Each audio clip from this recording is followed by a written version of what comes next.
C'était il y a plus d'un an, durant la campagne présidentielle. Si le robot remplace la personne, cotise-t-il pour financer la protection sociale des hommes? La question a le mérite d'être claire. Et pourtant, il y a un an, elle faisait sourire et suscitait même quelques moqueries. Comment pérenniser le système social à la française à l'heure de la révolution numérique et de la robotisation des tâches? Pour cet économiste spécialisé, c'est tout un système qu'il faut repenser. Il faut bien imaginer qu'en fait le modèle français, le modèle économique et social français est basé exclusivement, quasiment sur l'industrie. Justement, sur le fait que chacun ait un emploi, reste 40 ans dans la même entreprise, dans un lieu basé exclusivement en France, dans une unité de production non délocalisable. Ça a complètement changé. Il faut qu'on change complètement notre matrice pour justement taxer cette économie émergente, taxer le numérique. Taxer l'économie numérique, plus facile à dire qu'à faire.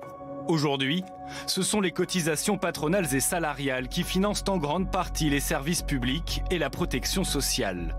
Mais d'ici une vingtaine d'années, 30 à 50% des postes pourraient disparaître au profit de machines ou d'algorithmes.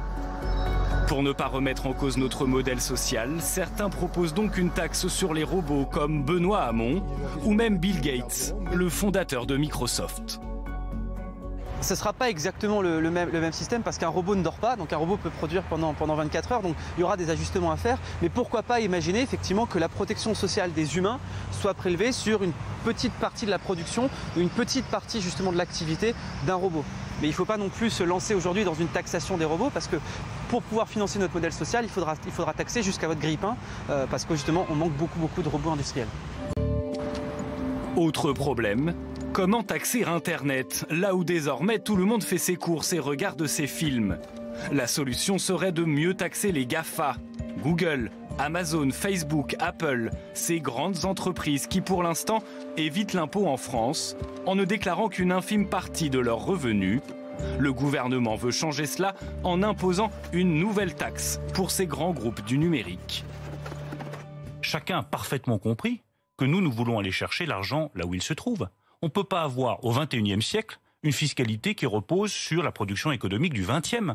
Et nous allons taxer très exactement les revenus publicitaires, l'utilisation qu'on fait des données personnelles. Vous savez, quand on commercialise les données personnelles et qu'on gagne de l'argent dessus, il nous paraît normal que ça puisse être taxé. Et nous allons taxer également les plateformes numériques.